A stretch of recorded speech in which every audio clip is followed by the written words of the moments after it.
Estaré de misma forma que estás en ti, representar en tu vida el sol, la emoción, la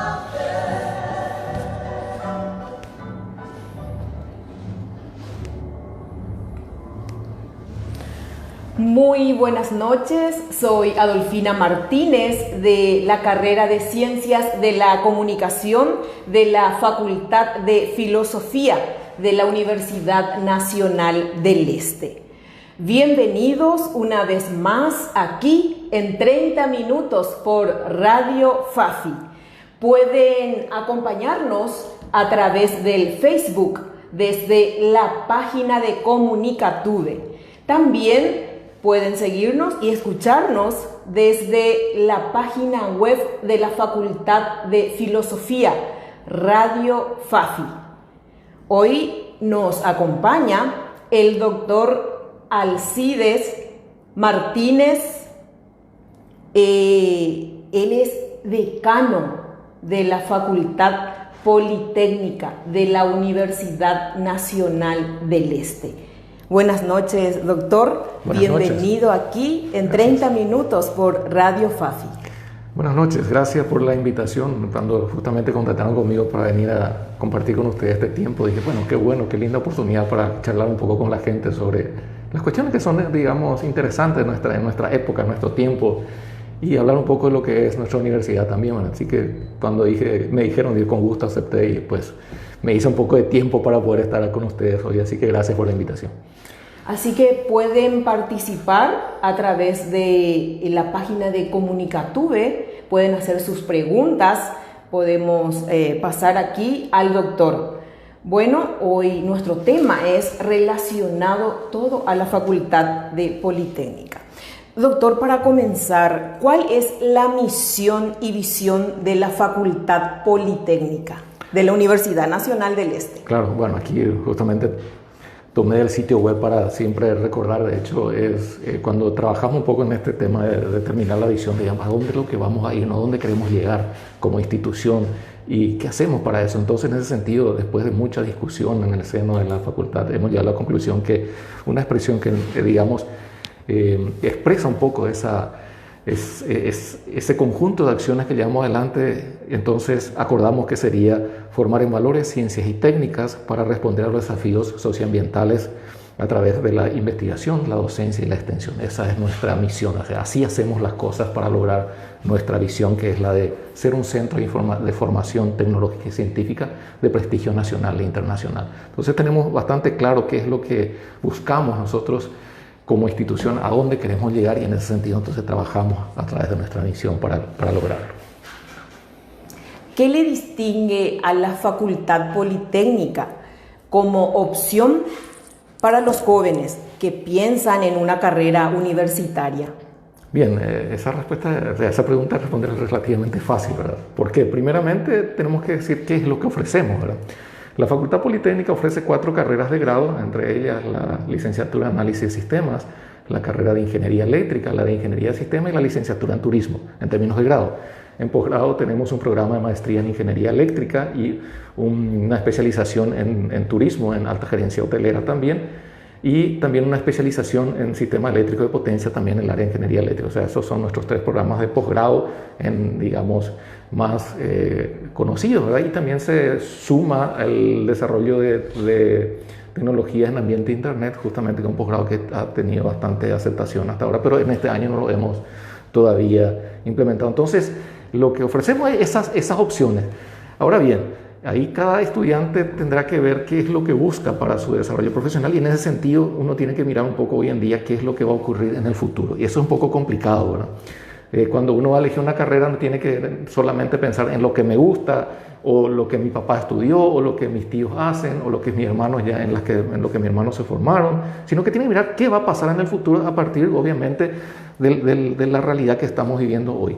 Y se sabe que las carreras tecnológicas, aquellas que tienen mucha relación con el manejo de datos, información, ciberseguridad, justamente van a ser las del futuro, muy cercano. Inclusive se vaticina que algunas carreras desaparecerán, ¿verdad? Justamente en ese sentido, pero ese no es un tema para hablarlo ahora, ¿verdad? En ese sentido, entonces, nosotros ofrecemos esas 4 carreras y cualquiera de esas 4 carreras están a disposición de los estudiantes alto paranaenses, los estudiantes extranjeros aquí en la región vecina también, por decirlo de una forma, y todos los estudiantes que se están formando en la secundaria en el país.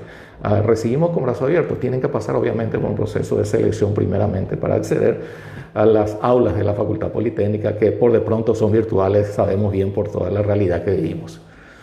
Doctor, actualmente, ¿cuál es el sistema de admisión a las carreras de la facultad? Bien, nosotros tenemos un curso de admisión que algunos lo llaman CPI, otros lo llaman proceso de admisión, otros lo llaman curso de ingreso, o sea, no importa mucho el nombre, pero oficialmente es un curso preparatorio de ingreso y se desarrolla en forma virtual, o sea, a distancia en este momento por la realidad que manejamos ya. Y bueno, esos estudiantes, dependiendo de la carrera que elijan, tendrán que aprobar una serie de asignaturas y aprobando esas asignaturas dentro de un mínimo establecido, entonces ingresan a la Facultad Politécnica y cursan las carreras que han elegido en su momento. Es muy simple. ¿Todas las carreras tienen el mismo sistema? Todas las carreras tienen el mismo sistema de admisión. ¿Cuánto y qué tipo de laboratorio tienen actualmente, doctor? Bien, tenemos varios laboratorios. De hecho, tenemos ahora 5 laboratorios de informática, que es justamente donde los estudiantes de las diferentes carreras van a hacer prácticas. Tenemos un laboratorio de sistemas eléctricos de potencia, un laboratorio de máquinas, un laboratorio de electrotecnia, un laboratorio de robótica, un laboratorio de hardware y redes y un laboratorio de sistemas de control. Esos son los laboratorios que tenemos por de pronto. Y bueno, dependiendo de la carrera que uno elija, probablemente va a incursionar en uno de esos laboratorios. La gente de ingeniería es lo que tiene más laboratorios, a lo que se suma para todas las ingenierías el laboratorio de física y química. Son 2 laboratorios también importantes porque en esos laboratorios se desarrollan proyectos. O sea, la modalidad un poco de aprendizaje en esas instancias un poquito distinta de lo tradicional en la Facultad Politécnica. El estudiante entra en un laboratorio y aprende por proyecto. O sea, se le da un proyecto, un desafío tecnológico y tienen que desarrollarlo en ese proceso de desarrollo. Justamente él también avanza en su aprendizaje. Así que esa es la diferencia en términos de las actividades que hacemos en laboratorio en la Facultad Politécnica. ¿Los alumnos actualmente están trabajando en el laboratorio? Sí. Justamente después que el CONES permitió a través de sus resoluciones la asistencia para las prácticas de laboratorio, nosotros implementamos también un protocolo bastante estricto respecto a eso y nuestros alumnos ahora vienen solamente con un amplio margen de horario. ¿Por qué? Porque antes podíamos tener 20, 30 estudiantes en el laboratorio adecuados justamente a la infraestructura, pero hoy en día eso ya no se permite porque la limitación en términos de cantidad de personas es bastante estricta, es decir, como máximo 8 o 10 personas. Entonces, aquellos grupos grandes se dividen en varios grupos, entonces la actividad del laboratorio prácticamente se desarrolla durante todo el día. Un estudiante que viene dice, bueno, tiene que venir para un horario específico de su asignatura, de su grupo para poder asistir. Y todos, obviamente, sometidos a un estricto protocolo para el ingreso, control de temperatura, lavado de manos, higienización completa, y el tiempo que duran las actividades de laboratorio también son limitadas en función a que tiene que desinfectarse cada tanto los instrumentos que se utilizan, las mesas, las bancadas y así por delante. Doctor, hablemos de su gestión. Usted cumple un papel preponderante dentro de la facultad. ¿Cuáles considera usted que son los principales logros y fortalezas de su gestión? Bien, no quiero atribuirme a mi gestión, yo quiero hablar más bien de la gestión de un grupo humano espectacular que en estos últimos años formamos. Yo tengo el privilegio de tener como directores de área en su mayoría estudiantes míos, que fueron mis estudiantes en su momento.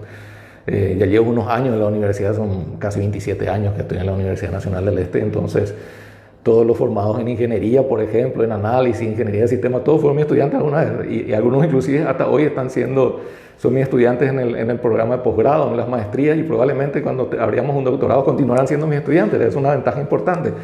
Y en ese sentido tenemos varias fortalezas, pero una de ellas fundamentalmente es que tenemos claro el panorama de lo que queremos como institución, hacia dónde nos vamos. Y eso nos permitió establecer una serie de mecanismos que nos hacen más eficientes. Logramos hacer mucho con poco, porque sabemos que una universidad pública como la nuestra, el denominador común es escasos recursos. Uno dice es mucho dinero, sí, tal vez sea mucho dinero, pero hay que entender que en la dinámica de la universidad, de la formación en educación superior, el gran porcentaje va a salarios.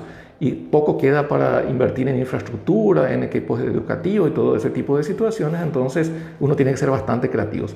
Entonces, ¿qué es lo que nosotros como fortalezas vemos? Es que somos ordenados, somos eficientes y también tenemos un camino bien definido hacia dónde ir. Y eso nos permitió realizar algunas cosas que son interesantes, desarrollar tecnología para tomar decisiones. Es decir, nosotros a lo largo de nuestra gestión y de nuestro trabajo, hemos desarrollado algunas tecnologías que automatiza procesos. Entonces nos permite anticiparnos a los hechos y nos permite ver, cuantificar, evaluar lo que estamos haciendo y también a partir de ahí optimizar nuestros recursos. Entonces sabemos, cuando empezamos la gestión pedimos datos y no había nada. O sea, queríamos saber cuánto se gastaba en papel, por ejemplo, en la facultad, y no teníamos esos datos. Entonces creamos sistemas de información que nos dan esos datos, y entonces a partir de esos datos nosotros podemos tomar decisiones, optimizar recursos, reasignar recursos y con eso lograr ser, digamos, mucho más eficientes en lo que hacemos. Entonces eso creo que es una fortaleza importante.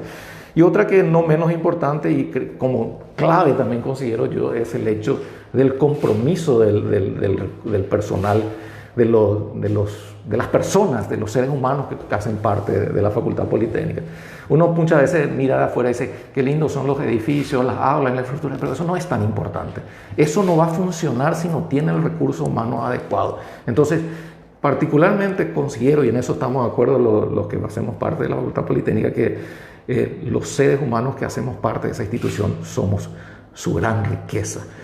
Vamos a pasar probablemente, pero dejamos un estilo de eficiencia, de responsabilidad y fundamentalmente de orden en las cosas que hacemos. Entonces eso nos da cierta tranquilidad y nos permite pensar en desafíos más adelante. Siempre tratamos de caminar 2 o 3 pasos más hacia adelante de forma a anticiparnos al futuro, porque eso ocurre en el mundo todos los días. Hay cambios y nosotros también tenemos que no solamente adaptarnos a esos cambios, sino que adelantarnos a esos cambios y para a partir de ahí ofrecer a nuestros profesores, estudiantes, funcionarios comodidad, un espacio agradable de trabajo y fundamentalmente buenos resultados a partir de las acciones que desarrollamos. Entonces sería un conjunto de fortalezas, diría yo, ¿verdad? Y la principal probablemente sea el compromiso con hacer bien las cosas. Ahora sabemos entonces por qué la facultad tiene su pilar, tiene una estructura enorme y siempre se mantiene de forma ordenada. Entonces, porque tiene pilar fundamental que es su recurso humano, ¿verdad? Así mismo. Ese es el gran secreto. Y recurso humano comprometido, eso es muy difícil porque yo muchas veces digo a mis funcionarios, me encantaría pagarle el triple, el cuádruple o 5 o 10 veces más. Desafortunadamente no tengo ese recurso y no lo voy a contar en corto plazo. Pero puedo decirles, comprometámonos, somos profesionales y podemos hacer muy bien las cosas. Y de hecho están demostrando que sí se puede, están comprometidos. Y tienen ese sentido de pertenencia que es tan importante. Muchos fueron formados en otras casas de estudio, muchos aquí inclusive, y son más fanáticos por Politécnica que por su propia facultad, por decirlo así, ¿verdad? Y eso tiene que ver porque el valor que se va desarrollando a lo largo del trabajo, ¿verdad? Y eso realmente me pone muy orgulloso y me hace sentir que estamos en el camino adecuado. Claro, hay muchas cosas que mejorar todavía, pero ese compromiso que tenemos con hacer bien nos mantiene enfocados en lo que buscamos, en lo que queremos. Siempre digo que no es fácil manejar un recurso humano. No. ¿Cómo se consigue eso, doctor? Comentanos, por favor. No sabría decir, no hay una fórmula secreta, ¿verdad? Yo creo que todo se basa un poco en el liderazgo. Y el liderazgo es justamente lograr que la gente haga con gusto aquello que hasta posiblemente no le guste hacer, ¿verdad? Y creo que va por ahí, ¿verdad? Yo no me siento en absoluto ninguna persona especial, soy simplemente un profesional que está tratando de hacer su camino también en la vida. Y lo que tal vez caracteriza un poco a nuestra facultad es justamente que dialogamos abiertamente sobre todas las cuestiones y eso nos permite poner en claro las cosas y avanzar. Yo siempre digo que los recursos humanos no se manejan, los recursos humanos se lideran y así de esa forma sí se avanza, porque algunos inclusive dicen gestionar. A mí no me gusta mucho esa palabra gestionar, porque eso parece un poco más ponerle a la persona en posición de objeto y no estoy muy de acuerdo. Tal vez algunos estén de desacuerdo conmigo en la semántica misma de la expresión, pero yo creo que hay que liderar procesos y seguir al frente. Y tal vez ese sea ese sea nuestro secreto, por decirlo así, ¿verdad? Pero es simple desde ese punto de vista. Requiere mucha dedicación, requiere presencia, eso sí. Entonces la palabra mágica es liderazgo para que funcione una institución. Y no solo del decano, sino que de todas las instancias. Eso es fundamental, de todas las instancias. Los directivos tienen esa habilidad justamente de liderar a su equipo de trabajo. En cuanto a las carreras acreditadas, sí. ¿Cuántas carreras? Nosotros tenemos 4 carreras de grado, de las cuales 3 están acreditadas y la cuarta, que es la licenciatura de turismo, que por fin fue llamado el año pasado. Ya nosotros tenemos nuestro proceso de autoevaluación completado, ya hemos entregado todos los documentos y estamos esperando que nos digan cuándo vienen a evaluarnos en el modelo combinado, a distancia, como quieran, o presencial, no importa. Nosotros estamos siempre preparados y esto comenzó hace mucho. La Facultad Politécnica empezó con el proceso experimental de acreditación de carrera ya por el año 2000 y algo, ¿verdad? No recuerdo, 2002, 2003 aproximadamente, y se ha desarrollado un proceso de aprendizaje y de internacionalización de las actitudes y procesos de gestión de calidad en la educación.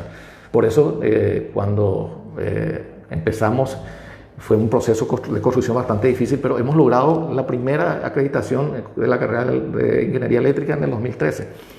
Entonces, cuando yo asumo la gestión, dije, bueno, yo me propongo acreditar todas las demás, inclusive reacreditarlas si se puede. Y lo hemos logrado. Y el primer paso fue tener una unidad de aseguramiento de la calidad permanente.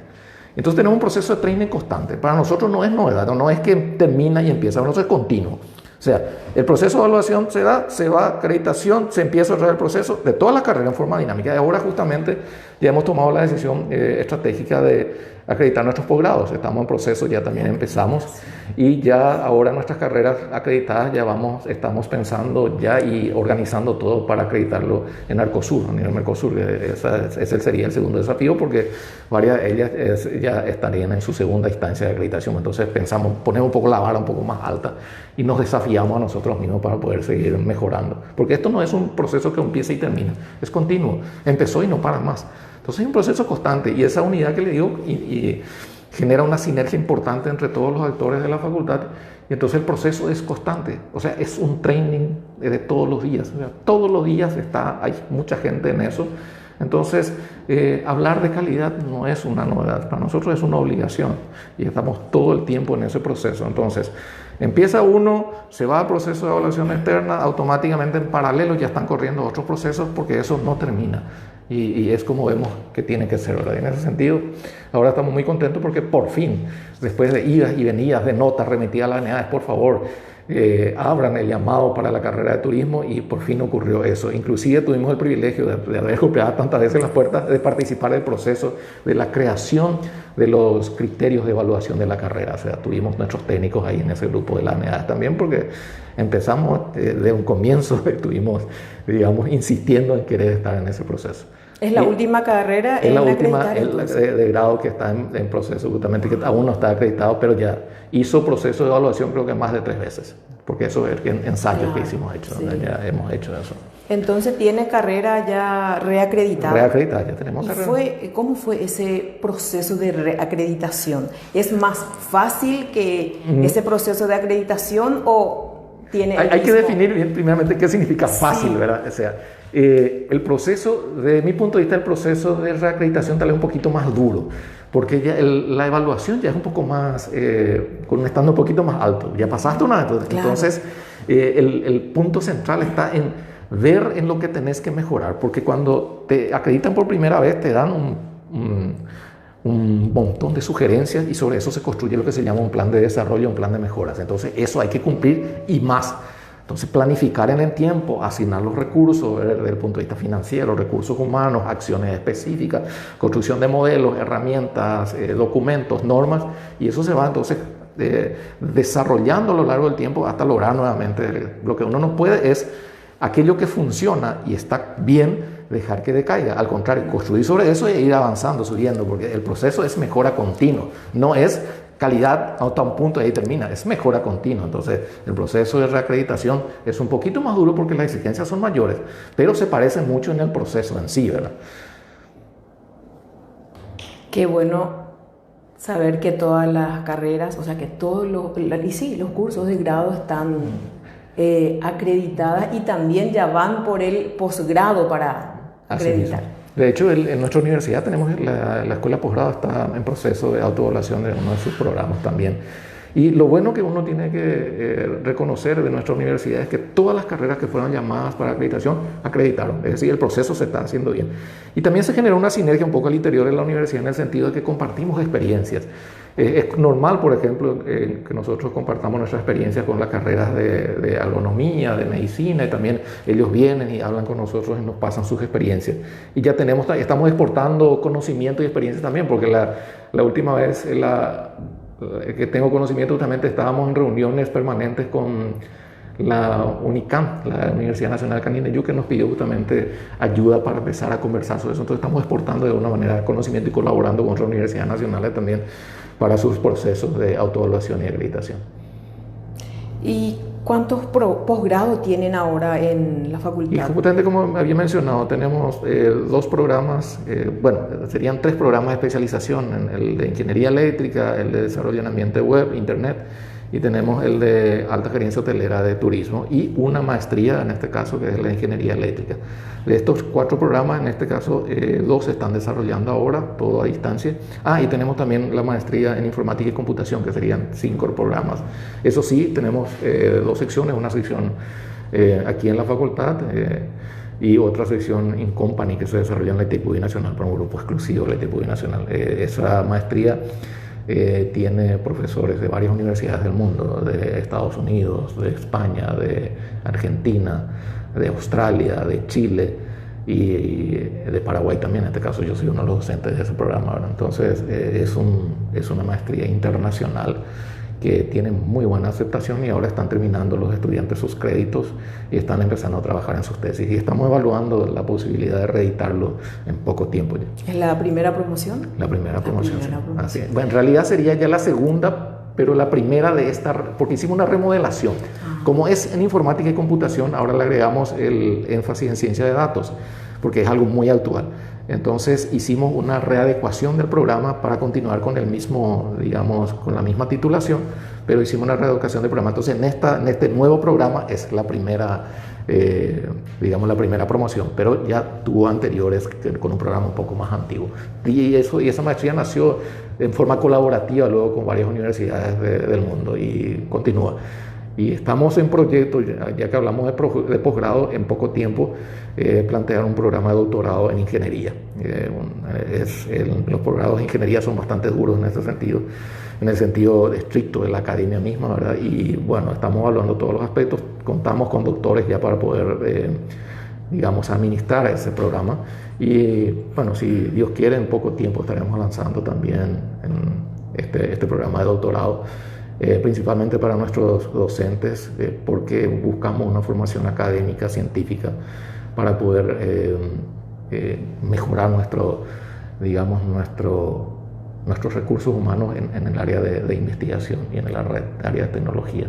Ese es el objetivo también. Es bastante arduo su labor, doctor, en la facultad. Es arduo, pero es interesante porque yo siempre digo que uno tiene que construir y hacer patria de donde uno está, ¿verdad? Entonces es lo que por lo menos el equipo Politécnica hace, hacer patria desde su posición. En cuanto a la investigación, ¿cómo se trabaja? ¿La facultad cuenta con rubros asignados?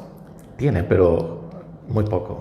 De hecho, ese es un problema que como universidad tendríamos que conversarlo todavía y ver cómo trabajarlo desde el punto de vista presupuestario. Nosotros tenemos con algunos rubros que tienen la denominación de investigador, pero son pocos, son 6 rubros, pero nosotros tenemos 24 investigadores en la plantilla. Y son investigadores que se dedican a desarrollo de investigación y producen.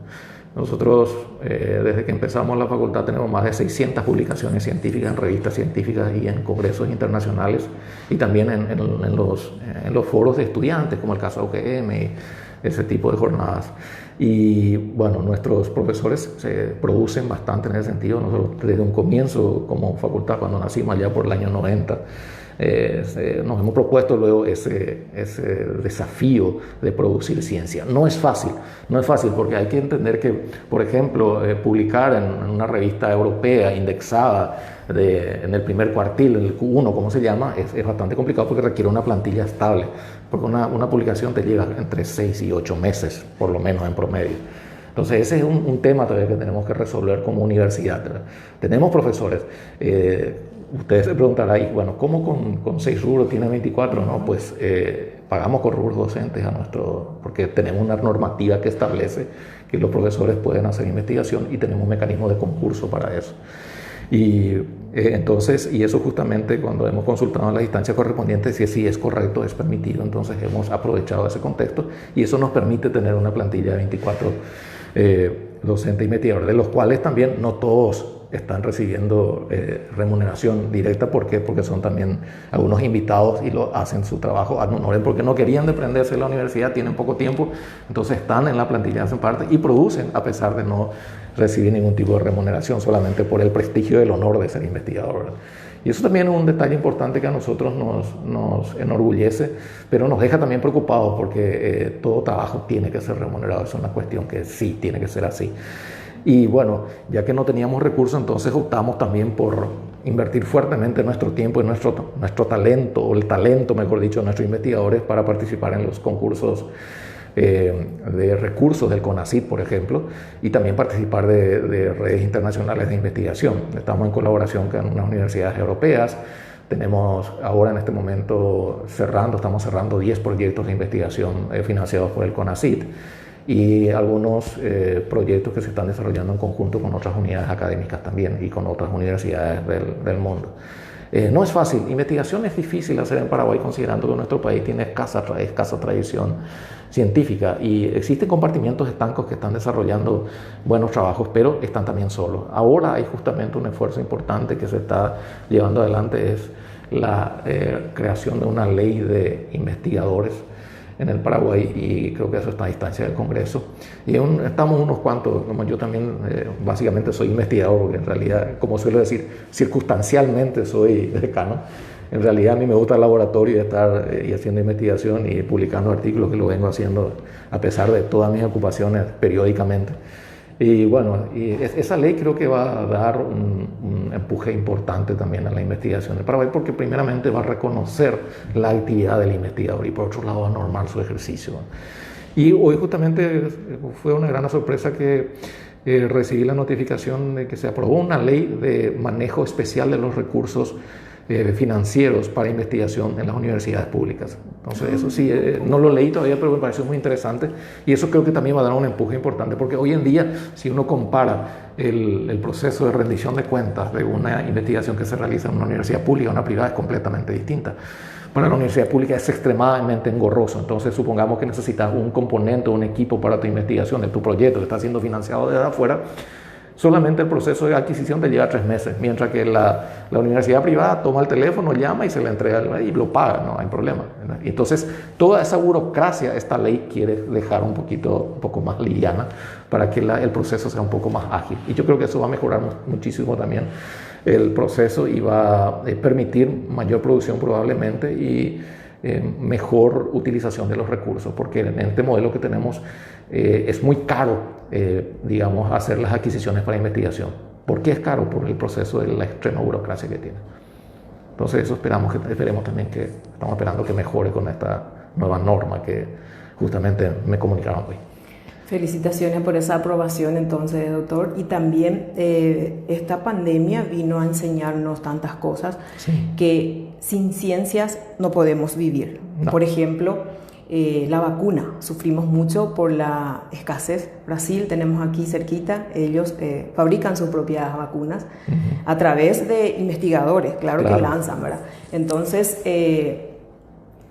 necesitamos más profesionales investigadores para que también nuestro país pueda crecer en el sentido de ciencias. Claro, eso es fundamental. De hecho, gran parte de los recursos que maneja el país debería ir a investigación y desarrollo.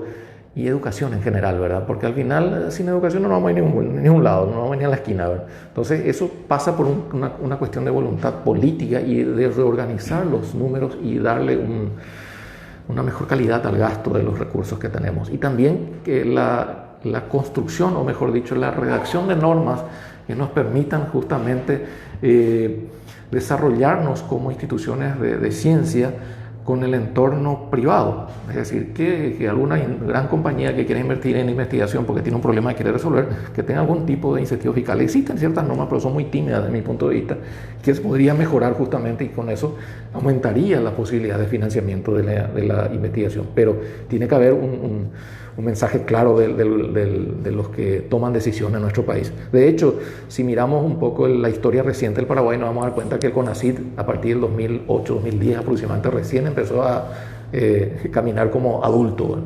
Entonces, a partir de ahí hay un cambio importante, pero es insuficiente con relación a lo que necesitamos como país. Hay que invertir mucho en ciencia todavía, y fundamentalmente hay que invertir en la formación de investigadores.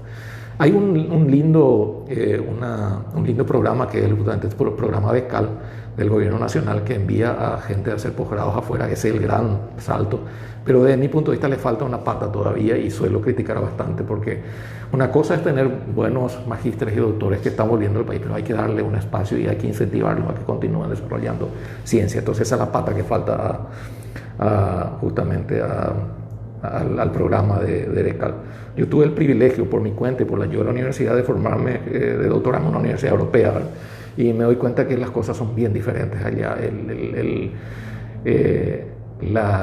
La prioridad que le dan a la investigación y los espacios que tienen en la propia universidad y el apoyo que tiene está a años luz de nuestro país.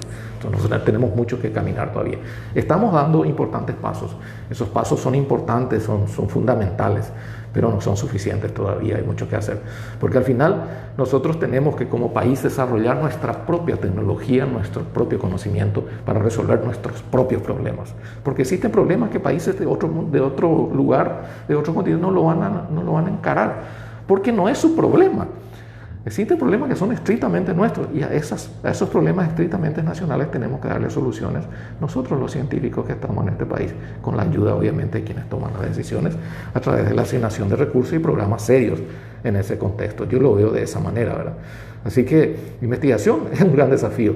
La universidad tiene que hacerlo, es el centro, la cuna donde las cosas deben hacer, ¿verdad? Por lo tanto, hay que formar a gente que hace investigación. No todos harán investigación en su formación, en su carrera, pero aquellos talentos especiales que detectamos justamente tienen que entrar en eso. Y ahí nosotros en Politécnica tenemos un programa interesante que es justamente la iniciación científica, donde traemos a estudiantes pasantes y trabajan en la dirección de investigación, ayudando a los profesores más antiguos que están haciendo investigación a más tiempo. Se incorporan a una línea de investigación y ahí empiezan a formarse. Y varios de ellos ahora ya están haciendo doctorado. Entonces, eso es un proceso importantísimo, que no está abierto a todos, porque está el que quiere ser un profesional y ya está, que es muy interesante. Pero está ese talento especial, ese que tiene una curiosidad diferente. A esos talentos hay que potenciarle, y nosotros hacemos lo posible. Con nada estamos logrando que hagan ciencia y se estén desarrollando, y ahora, como le dije, ya están llegando a instancia de doctor. Yo suelo decir, tengo investigadores nietos, porque algunos fueron mis estudiantes, ellos están formando a otra generación, ¿verdad? Y eso es realmente muy gratificante. Qué agradable saber, doctor, que usted fue a hacer su doctorado al extranjero y volvió a casa para dejar todo lo aprendido. Es que no podía escaparme, yo estaba acá. O sea, tenía que me tenía que desaparecer cada año un tiempo, 2, 3 meses, para poder hacer eso. Yo tengo mi graduación, yo lo hice en otro país, yo me formé en Brasil, ¿verdad? Y volví al Paraguay porque cuando me ofrecieron allá, quédate, tenemos un programa de posgrado aquí, vas a quedar a hacer tu doctorado, todo eso. No, yo tengo que volver a mi país porque allá tengo que construir las cosas, allá tengo que aportar lo mío, aquí ya está hecho, no voy a hacer uno más, pero allá yo puedo hacer la diferencia, y por eso volví al Paraguay, y por alguna razón del destino estoy en la universidad haciendo ciencia y estando en aula, que justamente es muy gratificante, y me parece que estamos en el camino correcto. Doctor, un gusto conversar con usted. Muchísimas gracias por venir a comentarnos sobre la Facultad Politécnica y también lo que usted aporta en esa casa de estudio. Bueno, gracias a ustedes por la invitación. Siempre es importante hablar. A mí me entusiasma hablar de estas cosas, ¿verdad? De las cosas no tan lindas, pero las cosas lindas también hay que hablar. Y lo importante de todo esto es que en nuestra universidad, en nuestra región y probablemente en nuestro país hay demasiadas cosas que construir todavía. Y esas oportunidades tenemos que aprovecharlas. No hay recursos suficientes, es cierto, pero con lo que hay que hacer lo mejor. O sea, con lo poco, lo mejor que se pueda y lo más que se pueda. Esa es mi filosofía de vida. Éxitos en su liderazgo. Gracias, gracias. Bueno, gracias a ustedes por acompañarnos hasta el viernes. Hasta luego.